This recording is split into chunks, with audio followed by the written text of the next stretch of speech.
I wish they would make some sort of inventory update without adding any items, says Robbie the Animator, and good news, your wish might be coming true because yesterday Minecraft released a snapshot, I know on a Friday it's weird, and in that they took quite a few changes from Bedrock, including the change of the copper trapdoor recipe. It's now going to be ingots rather than blocks, but also they've removed quite a few junk items from the trial spawner drop table as well as that of the decorated pot. This is a massive change and they did this to simplify inventory organization, and you might be saying, why go through all of that work when you already have the solution, the bundle? And fun fact, the person who made these changes, King Big Dogs, actually responded to this saying bundles can't just be added on a whim, unfortunately, so it's still important to consider how many types of items a loot source is giving. Crucially though, he says he'd still make these changes even with bundles being in the game, effectively saying that bundles wouldn't fully solve the inventory crisis, and I kind of agree with this. There is a very big issue that comes up when Minecraft has lots of different structures which all contain dozens of different blocks as well as dozens of different rewards, and it's something that isn't just fixed by saying, what if we put the bundle there? And I think the easiest solution to Minecraft's inventory, being from when they had 10 times fewer items, is to make the inventory maybe not 10 times bigger, but some amount. But as Train Trent Gaming says, if we make the inventory bigger, it will just make organization worse because there's more of it to organize. Similarly, you could argue with SS Spider, who says, well, just make the stack size for most blocks arbitrarily large, like in Terraria. Admittedly, this is more a fix for chests than the player inventory, but it's still much needed regardless, and this is something that King Big Dogs directly hits back at, both of these comments, saying there is no other way to solve it. Adding more slots only pushes the problem further along the timeline, and the same is true for increasing stack sizes. No matter how big a stack size is, you can still only fit 36 unique stacks of items, and no matter how many item stacks you have, that is still more stuff you have to organize and that creates a mental payload for you. And so what is the solution? Interestingly, he says here that in the end, the ability to compress slots down is genuinely the best solution I think an inventory can come up with. And obviously a part of this comes in the game design itself. Ideally, there shouldn't be multiple structures giving you 9 types of items, most of which are incompatible and most of which aren't that useful. And the other side of this would be ideally actually having more inventory compression built into the game itself. So the bundle could be a small part of this, but its UI didn't work on mobile well. So what if there was a simplified version of this that worked for specific types of items? I think about RuneScape, which has loot bags as well as rune bags and herb bags, and when you click, say, the herb bag, it takes all of your different types of herbs and just immediately puts them in the one sack. This is something you can expect because you're using the herb bag, and so what if Minecraft did something similar for, say, flowers, or for, say, niche building blocks, or for, say, loot that you find in these structures? One place to just use one click or one trigger or one tap, and it will all collect itself together. This would be incredibly handy and would mean that you could go exploring for longer, something I think would be great. I think an especially good example of this would be loot. You could make mining trips much longer with just an ore bag. And moving on from offensive names for your mother, I think it is worth talking about the Mace and the interesting changes they've made there. But first I want to talk about something which I find to be very bizarre, because as Kolka Gaming right here says, someone leaked that the Minecraft would release a 15th anniversary book and merchandise. I can't wait to get my hands on that book because I have the map books from the 10-year anniversary. It is true, there is going to be a Minecraft book for the 15-year anniversary, and there is an extra expensive edition that only 1,000 people can get. One of those people is my editor Harrison, by the way. I'm very curious to see what's actually going to be inside. But another thing that has leaked is that Minecraft has done a merch drop for the 15-year anniversary, and this is one of the least inspired merch drops I've ever seen, because you know what you see inside of it? T-shirts that look like this. Okay, this isn't that bad, it's a square, but it might be an aesthetic choice. But then you see posters like this one,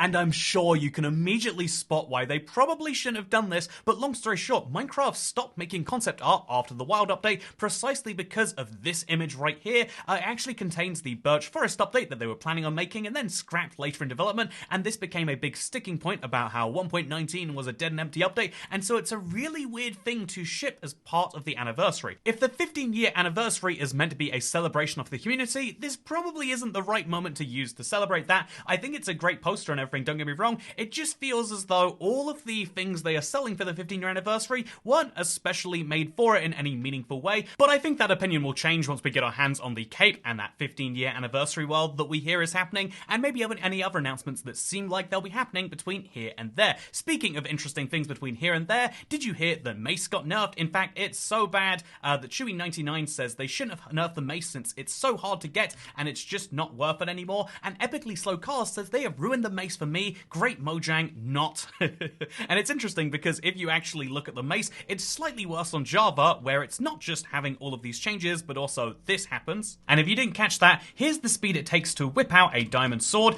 While it is being pulled up, you cannot use it, at least for a full damage attack. And so here's how long it takes with the Mace. Look how heavy this item must be for it to take that long.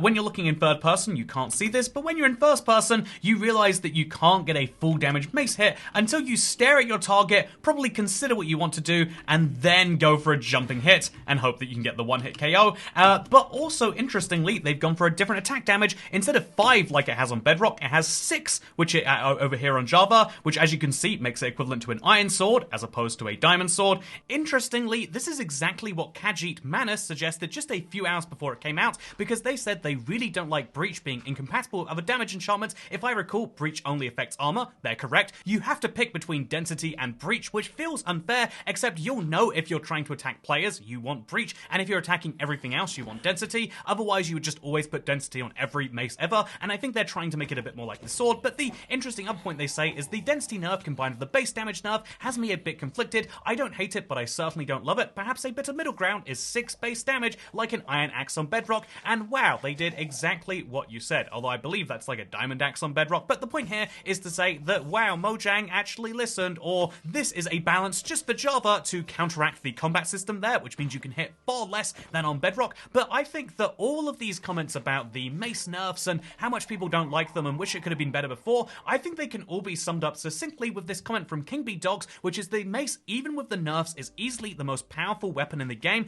This is something you need to consider. No matter how late game the Mace is, and therefore how powerful you think it should be, no matter how much you think that 5 damage is worse than 7 or 6 is worse than 7, or the fact that you get slightly more damage from those first few blocks and then a lot less after that, no matter what you think about it, the Mace is still the only weapon in Minecraft which can get the Breach, which means that if you want to damage through armor, it's still going to be the very best tool in the game for that, but also it's going to be the best if you have wind charges, or you can make jumping potions, or you could use both together really, but you could also, if you just have any access to scaffolding or blocks you can place, you will win in PvP, you will win in PvE. It is the most powerful weapon, and I don't think any of this new balancing changes that, but I am very curious to see if it comes to Bedrock. Speaking of coming to Bedrock, I should probably answer Malactia Kinson's question, which is, I've wondered this for years and I've been too afraid to ask, what the hell does Bedrock mean? And you've come to the right place, by the way, because this is a channel which mostly plays Minecraft Bedrock now, and this is the version of the game which is coded in the Bedrock engine. The Bedrock engine for Minecraft is made in C++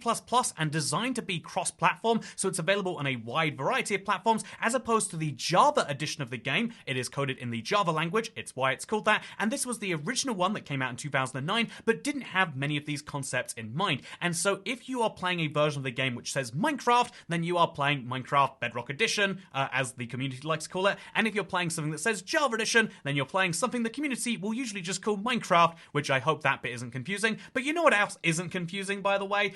The fact that Minecraft PS5 is a game that you can play right now, but it isn't a true copy of the game. This is something that's confusing because, you know, when we get comments like this one from Flittermouse12, I wish they would increase the render distance on PS5, it's still capped at 28. People like Flittermouse might not know that actually the PS5 version of Minecraft doesn't truly exist. Minecraft, or Sony I guess I should say, really just let you play the PS4 version on your PS5, and they haven't improved it in any graphical way. However, this is something that will change. This isn't something they've announced anywhere, but as far as I can tell, specifically to creators. So here's the message I got from Minecraft PR. One more ping for today, dropping you folks in the channel on a note to let you know the studio is planning a public preview of a native PS5 version in the coming months, tentatively this summer. This is something I've not seen announced anywhere else, by the way. This is part of our journey towards a native PS5 release, which will follow in the months after the public preview, making it easier to access Minecraft on PS5. We expect it to be similar to the version of Minecraft optimized for Xbox Series S and X. This is really, really good news. So they're confirming that it will run at 4K and 60 FPS, if they can get that going, of course. And also they're confirming they will increase the render distance, because these are the two big changes they made for the Xbox Series X native version. This is very, very good news if you own a current gen console. I would say next gen, but it's been quite a few years. If you play Minecraft on a console and it is the latest version of that console, you are going to get an upgrade, as long as that console isn't a Nintendo Switch. Speaking of Nintendo Switch, I would like to quickly switch things up by answering this comment which I got, which was really wholesome awesome this week. I actually just got a really simple message from Dalem McLeod 3439, who apparently has been subscribed for 3 years, in hospital, watching this again. My favorite video you've made, and this was I would make 500 Let's Plays. Thank you very much. This is one of the fun videos on this channel. Every now and then, it's something that I like to bring up. I am technically a musician. No, not in any real sense of that word. I'm not. Speaking of things I'm not in any real sense of the word, I'm not enough a musician to respond to this, but I like this comment anyway. Laurie Broadbrent 8573 says, Precipice sounds festive, good one to play at Christmas. This is weird because I thought that Precipice was going to be the most popular 1.21 track. It's my favorite by a long shot, but far more people seem to like Creator than Precipice. Shocking, I know, but the fact that multiple people have said it sounds festive now makes me want to go to other people's Christmas parties. Although, speaking of Christmas parties, I would like to tell you about something I would discuss endlessly at mine, because you might know that I've been streaming a lot recently. I've been playing Ultra Flat Core. It is a flat land, and also it's hardcore.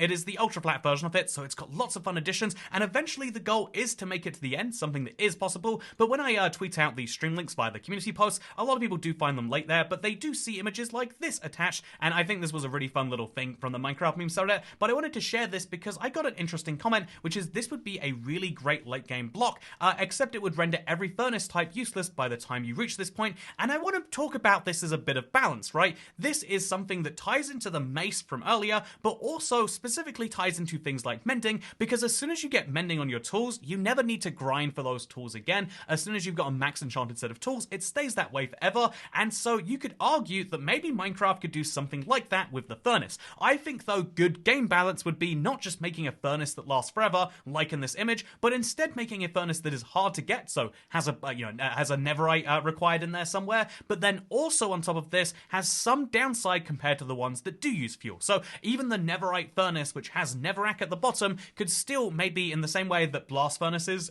go twice as fast, maybe this goes twice as slow, so you can cook stuff for free but at a slower rate. In my opinion, that is good late game balance, and that is why I think the Mace is still going to be great, because in exchange for 2 less attack damage, bear in mind that's all you've got underneath the diamond sword, or 3 less attack damage than the netherite sword, you get to have a weapon that either hits directly through armor or can one-hit KO the biggest bosses in the game. In my opinion, that is so much more than worthwhile, and that is why I'm still excited for the Mace. That's still why I'm going to do some very silly things with it, and that is why I hope you all enjoyed this video. Please do like it if you did, and consider subscribing if you want to see more, because I look forward to seeing you in Ultra Flat Core, which I guess I'm going to be starting soon. So goodbye!